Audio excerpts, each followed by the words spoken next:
Welcome. You can watch this if you want. You can listen to this. Well, you are listening to this. I'm just giving you other options. It's Teleforum. My name is Eddie Crow, and the first hour today is covered and then some. Tony Amadio is here. Jack Manning is here. It's Ask the Commissioners. If you've got a question for the commissioners, you can post it on the live Facebook feed in the comments section. Like I said, this is on our live Facebook feed. You can also call it in. Got headphones. We'll be able to hear everything, and off we go. So, how's the last week been being a commissioner? I'm going to get more specific later. I'm trying to drag you into the conversations that we were having before we came on the air. Well, it's been a very good week so far. That's what you said, and but the week isn't over yet. So, well, okay. Is that something you learn over time to recognize it could still go hell in a bucket quickly? Absolutely. Why has it been a good week so far? We go to work and enjoy each other's camaraderie and company. Okay. And, work on issues every day, and I really enjoy this job. That's why I've been here so long. Because I enjoy my job. I've been blessed in that I've had two careers in my life. Mm-hmm. One that I equally enjoyed as much as this past one. Why was there a concern? How long have you? Well, first off, how long have you been doing the commissioner work? You said off the air you've been coming here 15 years? Yeah, this is my 15th year. When you went into it, did you think, I'm going to do this for 15 years? No, absolutely What not. was the thought when you went into it? I'm going to go in and enjoy my time before I retire. Okay. And the assumption was I was going to retire when I was 62, 65. What happened? I learned a job quickly, and I enjoyed it immensely. All right. Being able to help people is just a phenomenal thing. To have that power to, along with two other men, or men or women, to be able to make things happen. If there's a family issue with the Office of the Aged or children and youth, help our mentally challenged people, we have the ability to do that.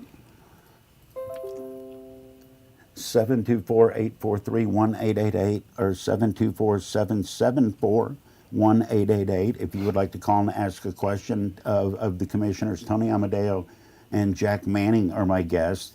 If you want to post your question, you can do that in the comment section on the live Facebook feed. Jack, how long did you think you were going to do commissioner work? You hadn't been in it as long.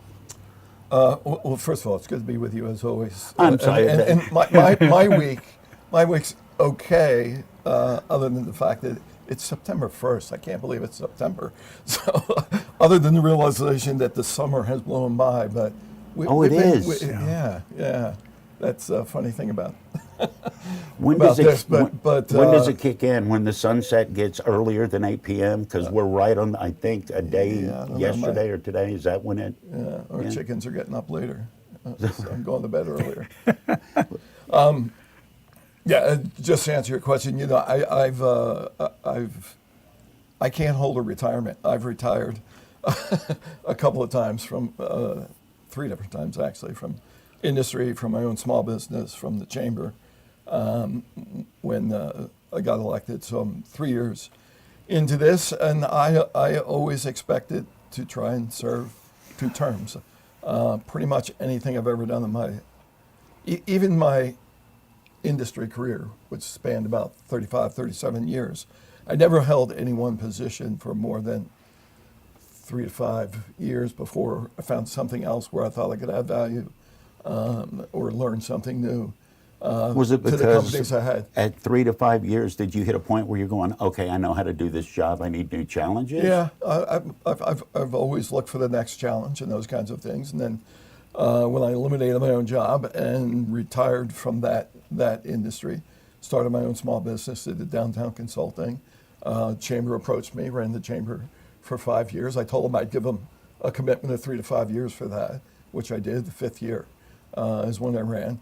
And I always had, a desire that, okay, these last 8 years could be serving my community in some capacity. Obviously, this first term, assuming I can run and get elected again, it would be 8 years, and then that's it. Then I continue to do all the other community service. Much like Tony and everybody else. I mean, we're heavily engaged in the community in various aspects, from the schools to nonprofits, to other organizations and stuff. And to me, this is giving back to a community that has embraced me over the last 20 plus years, 20, 25 years. My family's all here now. Tony knows my younger son moved here from Hawaii last Wait, year. he came from Hawaii to Beaver County? Yeah, we did a Tony's giggling sanity check. too. We did a sanity check after 16 years working for a defense contractor Okay. out of Pearl Harbor. But he got married. They wanted to raise their son, my grandson, with family, and this is where family is. My older son married a girl from Beaver Falls. He's been up here for a lot of years, and they're all here now. It's nothing like having your family close. Yeah. I mean, I've been blessed, just like Jack. My grandkids are 8 miles away. Okay. So any time of the day that I'm free or on the weekend, or I just get in my car and go visit them. How much does that motivate your work? The work that you're both doing with the commissioners, it's to make people's lives better, but it's to make your kids and your grandkids' lives better. Right. That thread connection. Yeah. Well, that's an added incentive to all that. But for a long time, it was just Diane and I, just me and my wife. But everywhere we've lived, everywhere we've been, we've always engaged in the community. There are certain organizations, certain functions, certain issues that we're very passionate about. We get engaged and we try and give back. I just, one thing my father taught me a long time ago. I mean, being part of a community and investing something and not just sitting back and expecting people to do something for you without giving something in return. Too much is given, much is expected in return. And that's kind of what motivates me these last years. I guess I could be sitting on the beach. I do lament that I don't have the excuse to go to Hawaii every other year now that I used to have. But Well, you can still go. But it's, you true. just can't crash on, family couch. yeah, exactly. There's no better place in Beaver County to raise a family. I mean, I've been here my whole life. The only time I wasn't in Beaver County when I was away to college. And I've traveled the country pretty much, and I've been to various areas, even some beautiful areas. But there's no better place to raise your family. When my children was discussing, college and where they wanted to go to college and what Getting they wanted out of to the do, house. I said to them, I said, well, where do you want to live? Well, they said, we want to stay here, Dad. And I said, well, here's the opportunities that are here. If you want to fit into one of those niches, and you'll be able to stay here. If you want to be a graphic designer, or if you want to design clothing, you're not going to be able to stay here. You're going to have to go to New York City or go into one of those areas where that kind of business is being done. And my son chose that education. He wanted to be a teacher, which, made me proud. I was going to say following in Dad's footsteps. Right, and he followed exactly in my footsteps, and except for the politics. He's not very political. He doesn't like politics. But he loved the education part, and he was with me all the time. When I was athletic director and teaching, he was. Matter of fact, he got hit with a line drive one time because he was somewhere he shouldn't have been, And he had been told stay behind the nets, right? Many times. Yeah. But I mean, he enjoyed that lifestyle. He enjoyed what I did, and he did it. My daughter, on the other hand, she said anything but a teacher, Dad. She says, I don't want to be a teacher. And I said, well, what do you want to do? She says, I want to stay here. So I said, then get into business. Options. Yeah, and she went and she got her degree in HR, and she got her master's in. She's got an MBA in business. Okay. And she's in sales. I mean, she's doing a great job too. So they're both here. Now we're preparing for our next generation here, and they very, very intelligent. I don't know where all this intelligence is coming from. It's certainly not from me, but all A's. I mean, they fret if they get a B on one B on their report card, and I mean, it's a big, big deal. I says, there's people that I know. I mean, you're looking at one that used to be happy to get a B. Oh, if I got a B, that was the one you circled. Yeah. Right. So, I mean, it's how you prepare your family, and they have to make those decisions. You don't make those decisions for them. But in those decisions, Beaver County seems to be the central theme. All right, on the subject of opportunities and decisions, you said, okay, if you want to be a fashion designer, you're probably not going to be able to stay here. You're probably going to have to go somewhere else. What has happened in the last 5, 10, 15 years that has increased the opportunities for kids to stay here that maybe a generation ago couldn't? I'm thinking of the Shell plant and leading into it. Are more opportunities coming in, or is Beaver County trying to maintain the previous opportunities at a decent level? No, I think the opportunities are coming. They're changing. People expect everything to happen instantaneously. And I mean, it took 5 years to build the plant. I mean, and the planning was probably 3 years prior to that. They first came here in 2012, and people were expecting all this explosive growth. You drive by and it's like, oh, there's the plant. Yeah. They haven't shipped one piece of product yet. And I think once they start production, I think all the downstream agencies are going to come here because it's cheaper to have your plants closer to where your raw materials are coming from. You'll save in transportation costs. And so I have a good feeling that things are going to erupt here real soon.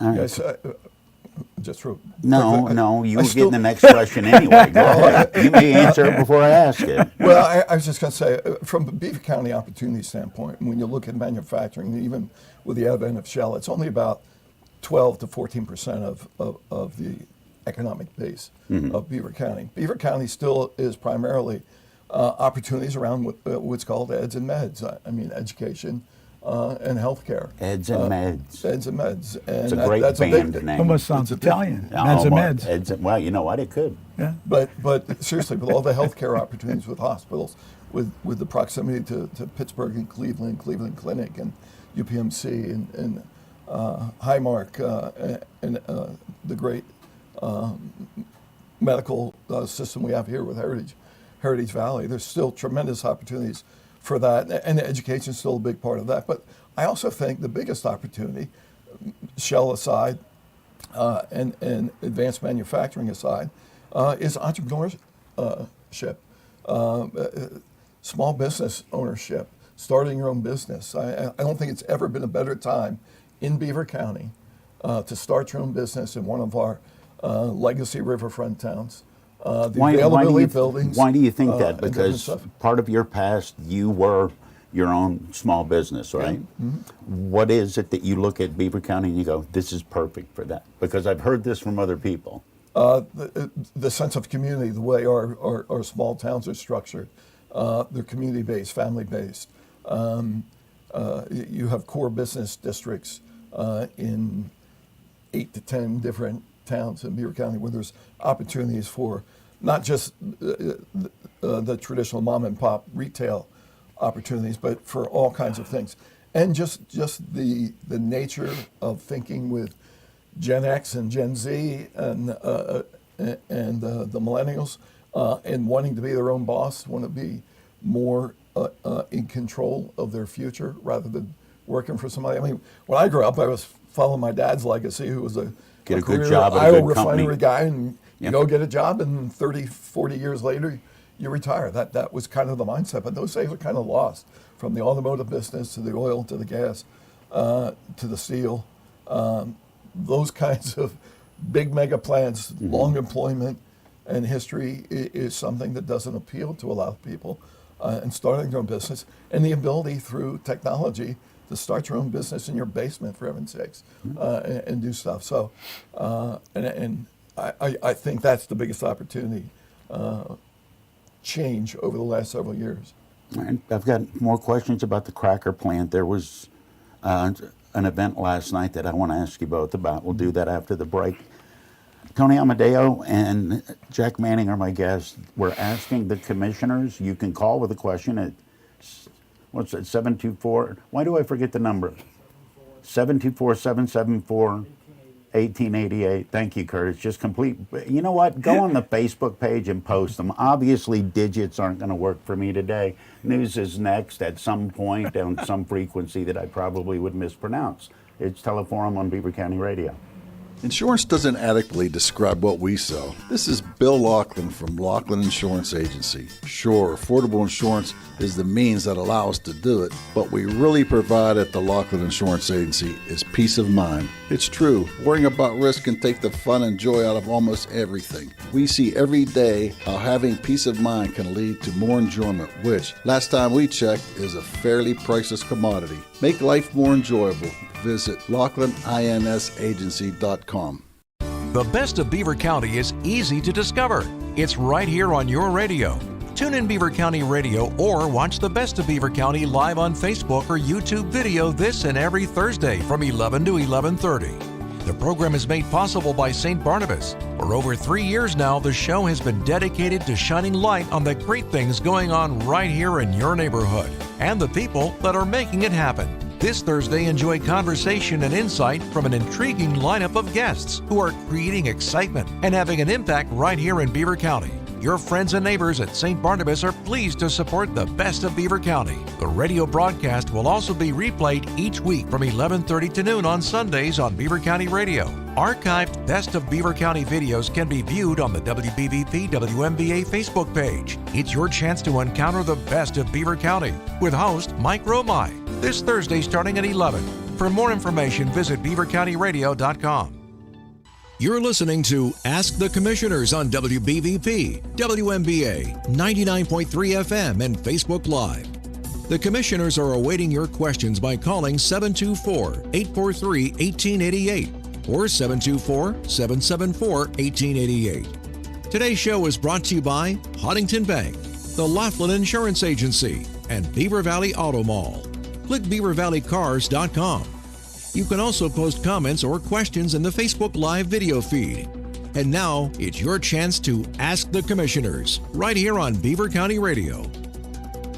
Violent crime is surging in Pennsylvania, and Senate candidate John Fetterman's answer? Let criminals out of prison. As chairman of the Board of Pardons, Fetterman said, quote, "I'm trying to get as many folks out as we can." Fetterman admitted his goal is to get as many people out of prison as possible. Worse, Fetterman also said he would end life sentences for felony murder. And when illegal immigrants commit crimes here, Fetterman said this: "Sanctuary cities is another policy that I very much support." That sanctuary city policy would let illegals who commit crimes back on our streets instead of deporting them. "Sanctuary cities is another policy that I very much support." Letting criminal illegals back on our streets, letting felons out of prison. Far left Fetterman, just too far left to keep us safe. John Fetterman, too far left for Pennsylvania. Senate Leadership Fund paid for and is responsible for the content of this advertising. Not authorized by any candidate or candidates committee. www.senateleadershipfund.org. 95.7 and 99.3 FM, along with WBVP, WMBA, and BeaverCountyRadio.com, invite you to tune in to Sounds of Faith. Tune in Sunday mornings from 7 until 9 for a mix of the best sacred music of all time. Sounds of Faith is brought to you by Crawford Tire and Beaver, the William Murphy Funeral Home, City Rescue Mission, MRS Physical Therapy, Circle of Friends, J&J Spratt Funeral Home, and Rome Monument and Inspirational Gifts. Sounds of Faith, uplifting, relaxing, and inspiring radio. Sunday mornings from 7 until 9 on 95.7 and 99.3 FM, along with WBVP, WMBA, and BeaverCountyRadio.com. Beaver County Radio's news source, 95.7 and 99.3 FM, along with 1230 WBVP, 1460 WMBA, and streaming at BeaverCountyRadio.com. Here's Frank Sparks. And good morning. As today's forecast is calling for isolated morning showers and thunderstorms. Otherwise, it's going to be mostly sunny, hazy, hot, and humid today. High's going to be up to 94 degrees. There is a heat advisory that will be in effect from 11 a.m. this morning till 9 p.m. tonight, as they are saying heat index values could be as high as 104 degrees. Also recommending that you stay indoors today unless you have to go out. And if you do have to go out, try to limit your activity to early morning or late evening as well. We'll have a complete Beaver County Radio weather forecast coming up right right after we have this look at news. Beaver County Radio News correspondent Sadie Giordano is reporting that Ambridge Police, in collaboration with 16 local businesses from 4th to 11th Streets, are providing drink stations to help keep your pets hydrated when walking your pets this summer. You can stop by one of the following businesses: the Older Genius, the Chapel Thrift Shop, Lickety Splits, Stangle's Bakery, Off the Hook, Vape Roll With It, the Dollar General, Heritage Floral Shop, Merchant Coffee, New Alliance Federal Credit Union, God's Fields Outreach Ministry, Bridgetown Tap House, 8th Street Sunoco, the Huntington Bank, Little Athens, and Tom's Old Country Store. Now, if there's any other businesses that are interested in bowls to set up a drink station for pets, you can call 724-266-5977, and one will be delivered to you. Police will visit businesses on Duss Avenue and Church Street in the near future to deliver the bowls to the businesses that chose to participate.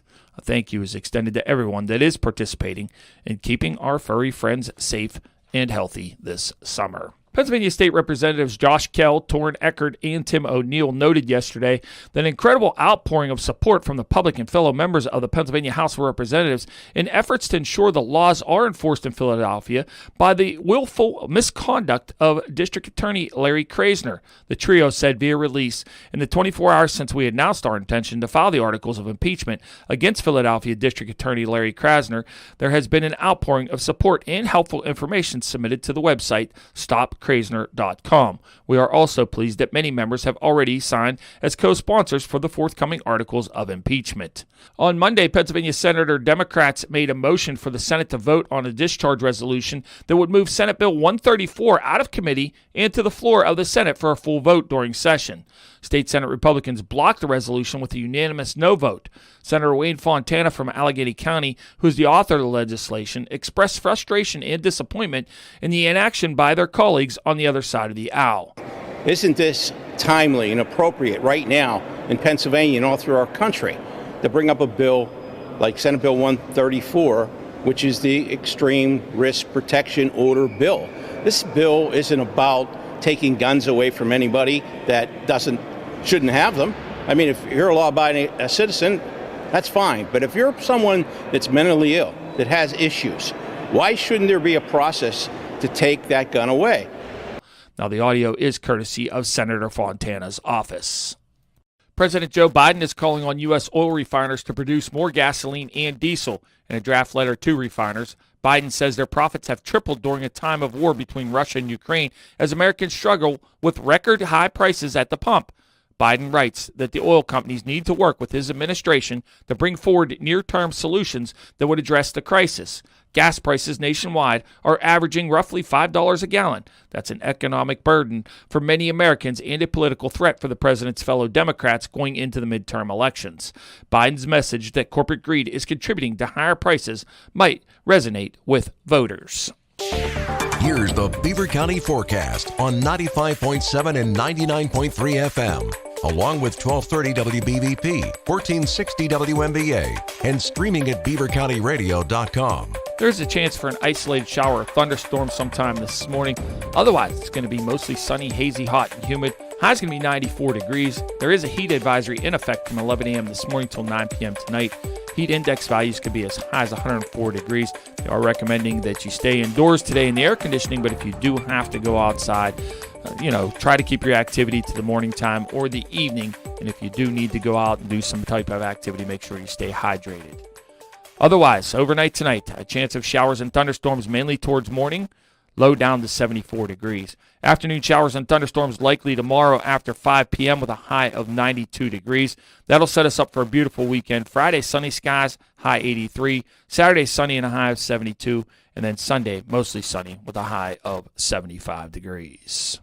That is a look at the news for now. I'm Frank Sparks, Beaver County Radio News, 95.7 and 99.3 FM, presented by St. Barnabas, 1230 WBVP, 1460 WMBA, and beavercountyradio.com. You're listening to Ask the Commissioners on WBVP, WMBA, 99.3 FM, and Facebook Live. The Commissioners are awaiting your questions by calling 724-843-1888. or 724-774-1888. Today's show is brought to you by Huntington Bank, the Laughlin Insurance Agency, and Beaver Valley Auto Mall. Click beavervalleycars.com. You can also post comments or questions in the Facebook Live video feed. And now it's your chance to ask the commissioners right here on Beaver County Radio. Is Ask the Commissioners. Tony Amadio is my guest. Jack Manning is my guest. You can be my guest or my friend. You can call. You can also post your questions on the comment section. This is being live Facebook feeded. And I'm getting a signal. We've got a call. Jack, I've got questions for you, but let's do this first. Hi, what's your question for the commissioners? Hello? Oh, Yeah. Jack, move your foot. Can't. Think about that. There you are. Do me a favor. Start your question again. The plate in my head messed things up. What's your question from the beginning? Well, I'm just wondering if they have an opinion on this open primary thing. I'm also wondering if they're aware of this push to go to paper ballots and get rid of our machines. And in today's paper, there's a big thing about the amendments to the Constitution. And oddly enough, in one section it says you got to be 21 to vote.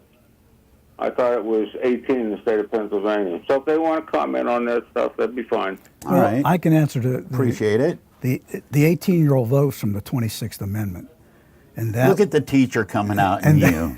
And that was passed, I think, in 1972, maybe. Okay. Somewhere thereabout. Because the first time I got the vote, Vietnam War era. right. I was 20 years old when that was passed. All right.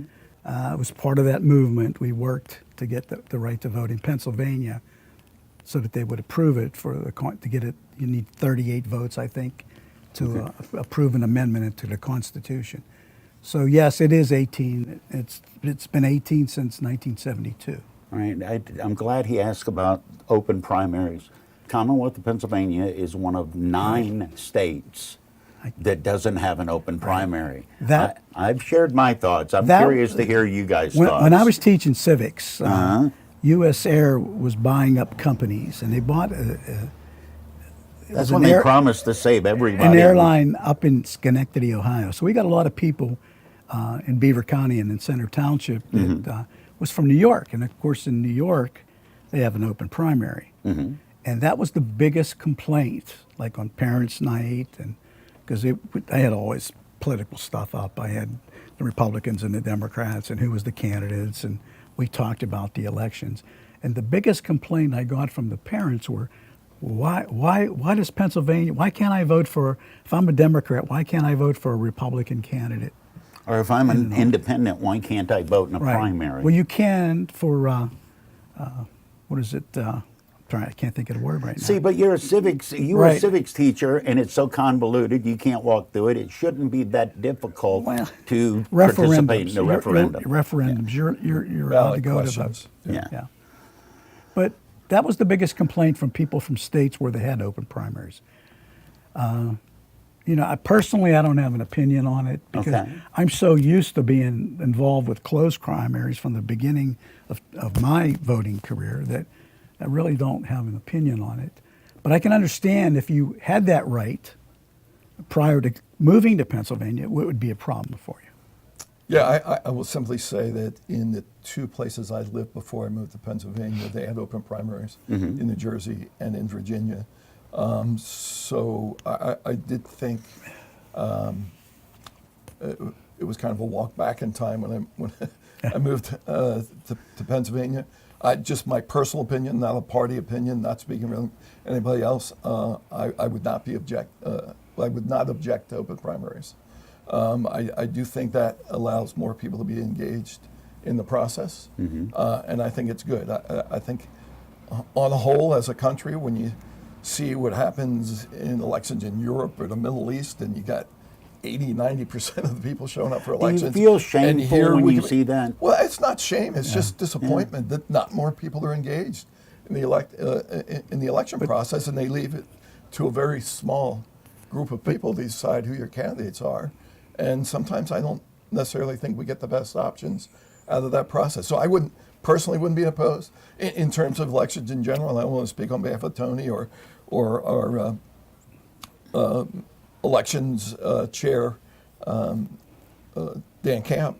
But we're gonna follow the law. Whatever Harrisburg Yes. determines is the law. Whatever the state interprets that we have to do, we're gonna follow the law. We can't interpret. We leave the interpretation of the laws of the Constitution up to the courts. That's their role. Our role here at the county level, where the rubber hits the road, is to make sure we're open, transparent, effective, efficient in making sure that every ballot, every person's vote counts. How And we're difficult- going to follow the law. That's it. And we stay on top of it. Well, Gary. that leads to my But next as far as the question. machines, Yeah. Beaver County spent a lot of money buying these machines by directive. We had to do it. And for us to walk away from that now would be a disservice to the county taxpayers. Who made it a directive? The states. The states. Yeah. They said you've got to get machines. Right before I came to office, Right. they had to buy all these new Okay. new machines because there was a directive that came down. The other thing I'll say is we do have paper ballots. Yes. These Yeah. are paper ballots. These are paper ballots. They're simply scanned and counted Right. more Right. efficiently. And there's and no effectively internet. through the machines. No internet in And there. there's And people don't absolutely- understand that. Well, that machine's hooked up to the internet. No, it isn't. No it- connection. it's- No it isn't. connection. It is at all. There's a- specifically designed to not hook up to the internet. There's a counter. Mm-hmm. You can say it's a computer chip, whatever you want to call it. That's when the polls close. Mm-hmm. Those things are closed and taken directly to the courthouse. Those boxes are opened eventually, and they're counted. There's a receipt. There's a slip that comes out that shows the breakdown, complete breakdown of every vote that was cast. The overs, the unders, everything. This isn't when you were in fourth grade voting for class president, just shoved in a shoebox. It's Right. it's a little bit Well, more high tech than that. I've been around here a long time. Okay. Long enough when I was a township supervisor, remembering staying up to 3, 4 o'clock in the morning counting ballots, because that's what we had to do. Right. And now, I mean, 10 o'clock, unless there's some kind of issue somewhere, nationally or statewide, we usually know what the outcome is. How difficult is it in your position? You say you're going to follow the law. Mm-hmm. It seems like from one week to the next, the law might get changed depending on the latest court case. Absolutely. What's the learning curve on that? Well, I will tell you this, that with Act 77, which is the one that created a lot of issues, we pushed back on Harrisburg to make corrections to improve that bill. They chose not to. Some people want to do away with it altogether.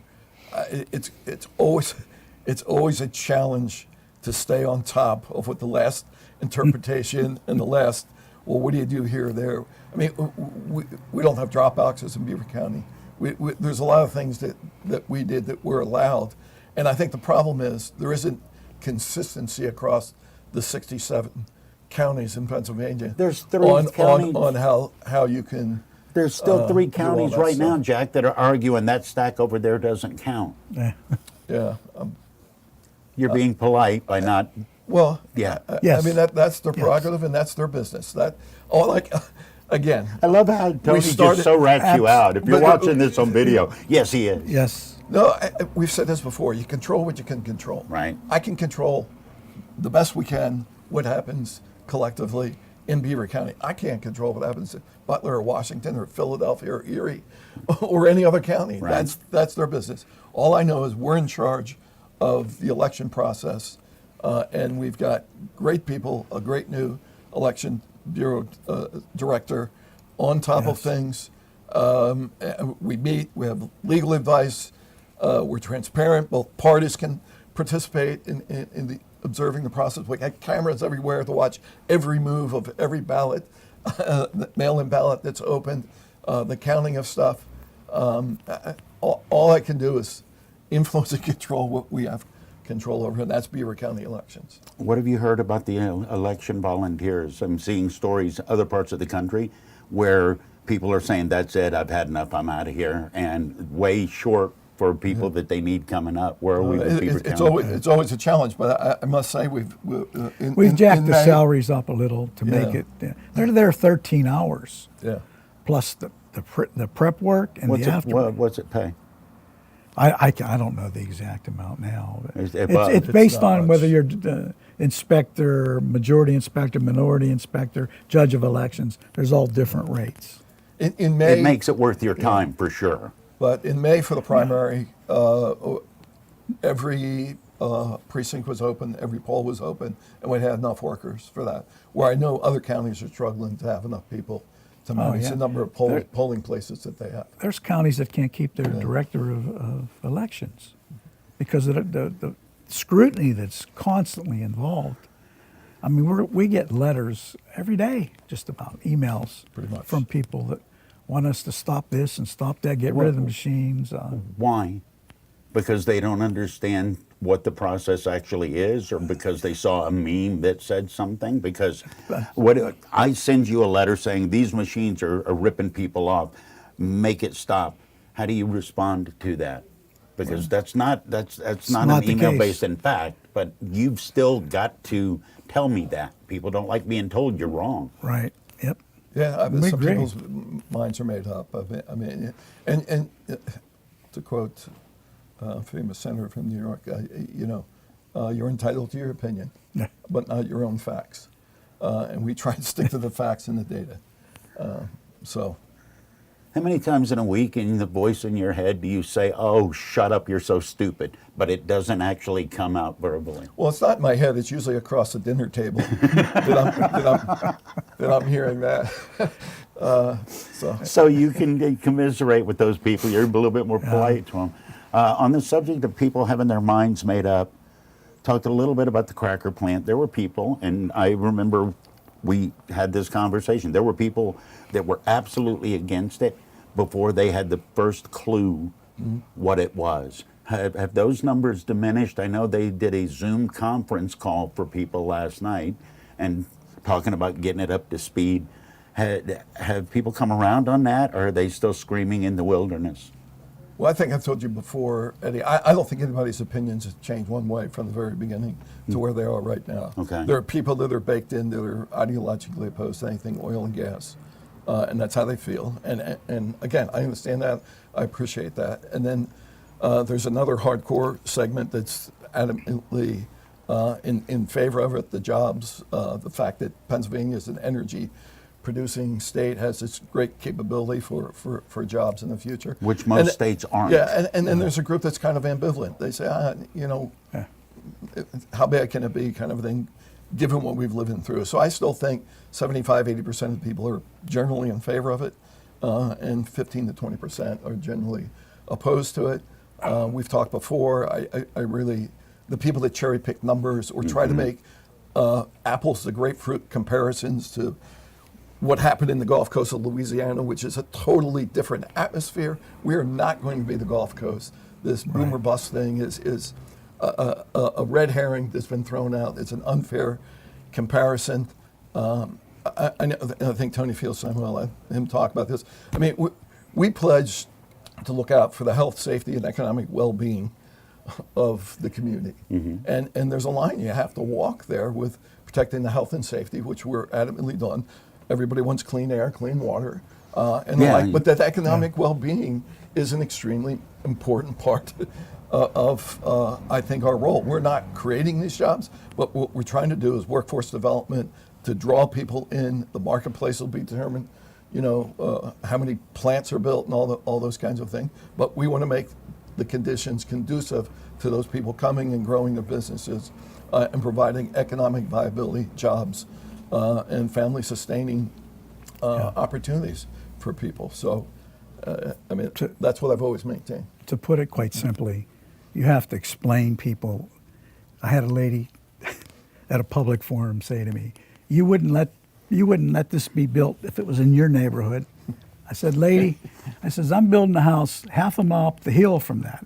I said, if something happens there, that's exactly where the problem's going to be. And I'm downwind. But we've done so much due diligence since 2012 on this that I finally figured out a way to simplify it as simply as I possibly can for people.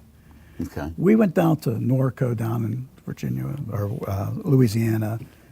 We went to Baton Rouge. Baton Rouge. Baton Rouge. I worked in Geismar in Norco, Louisiana early in my career as a corporate trainer. And I saw the plan. I saw the growth, the development. I smelled the smells, saw all of that. And the best way I can possibly place it in perspective here is that was if that plant was equivocated to a 1972 Chevy Impala, Ooh. and we're building up here a brand new Mercedes-Benz, top of the line. I remember when they start talking about this plant, it was $3 billion. It's close to $7 billion investment here. Now, I don't know if that was because of the improvements or they wanted to eliminate the competition downriver. I don't know, but the plant is beautiful. It's well built. They're taking care of all the minute tweaks that they have to do. I had a lady call me. She says, there's a smell coming from there. I said, lady, they're not even producing anything yet. Yeah. I mean, It's a pastrami sandwich day. Look, it's an industrial site. Those chain link Right. fence look scary. I've worked inside those fence lines for most of my life. I know what they're capable of, but it's a different technology. To compare us to the Gulf Coast or the Houston Ship Channel, it's just different culture, different mindset, different people, different raw material base, oil base versus gas base. I mean, you can't make a comparison between the two. It's and to too- think that somehow we're going to become the Louisiana Gulf Coast of Pennsylvania, it's just absurd. It's not going to happen, Eddie. Hey. It's not going to happen. I grew up 7 blocks from a blast furnace and a coke plant. Yeah. I was 9 years old before I realized snow didn't have black specks in it. That's the way I was raised. Right. Now, we're so far from that type of industry. This is clean technology, clean energy.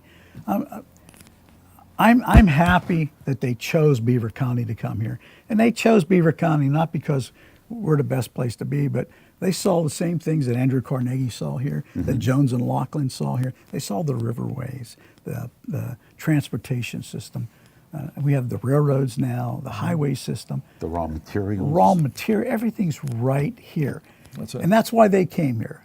So that's why I think other plants are going to choose to come here to be close to their raw material base. Have either of you seen the day when they're supposed to? I think people have it in their head that you're going to get word, and there's one giant light switch that gets flipped on and it starts producing product. Is there a day, or is there a window, or what have you heard? We get updates from them periodically. They haven't announced a specific startup day, but they are in pre-startup mode, Right. which is they're testing equipment, testing the systems, testing the boilers, testing the reactors to make the pellets, testing the extruders, testing the rail car loading systems. I mean, they're doing all that They stuff told now. us that 2,500 people are still here, workers. Okay, so I mean they're wrapping it up, but it ain't wrapped up yet and fired up. I figure sometime in the fourth quarter, beginning of the fourth quarter. That was from They'll Iowa, be officially- 9,500 at one time. Yeah, almost 10,000 people. Yeah, so, when you add all the shell They're and winding down. contract. They're getting ready. Is there anything that I should have asked either of you that I didn't? Jack Manning, Tony Amadio, as the commissioners. What should I have asked you that I didn't? You should ask me that you didn't notice I lost weight. You look svelte, not even slim, svelte. Svelte, okay. Yeah. When you walked in, Jack, did I not say, "Oh my God, Tony looks like a jaguar"? Jaguar. Jaguar. Jaguar. Just one other thing to go back. Okay. I mean, workforce development is an important part of our focus right now. We're doing a lot with the American Rescue Plan. We're doing a lot. It's starting to be budget season now for the, September usually marks when departments and doing that stuff. We're doing a lot of infrastructure build around there. But workforce development is still a very critical part when you look at the unemployment levels, when you look at the capability to grow the economy. We're going to have to provide workers to do that. The innovation hub that's going to be right across the street from The innovation hub and CCBC and what's going on the around. launch box that Yeah. Penn State's on, CCBC, job training from Beaver County, Career Link. We're really working hard with those folks to try and make sure that everybody that wants a job has an opportunity to get placed with the right credentials into those jobs. So to me, the future of Beaver County really depends on the workforce that we can continue to develop and grow. When I was young, it was needs a job. It wasn't Needs a wants job, yeah. It was needs a job. Yeah. Now it's like, please come do this Yeah. job. There's a whole bunch of issues around that. So. We'll save that for next time. Yep. Jack Manning and Tony Amadeo as the commissioners. It's always wonderful to see you both. Thank you, sirs. Thank you. Thank you, Eddie. Jaguar. Jaguar. It's Teleforum on Beaver County Radio. Insurance doesn't adequately describe what we sell. This is Bill Laughlin from Laughlin Insurance Agency. Sure, affordable insurance is the means that allow us to do it, but we really provide at the Laughlin Insurance Agency is peace of mind. It's true, worrying about risk can take the fun and joy out of almost everything. We see every day how having peace of mind can lead to more enjoyment, which, last time we checked, is a fairly priceless commodity. Make life more enjoyable. Visit LaughlinInsAgency.com.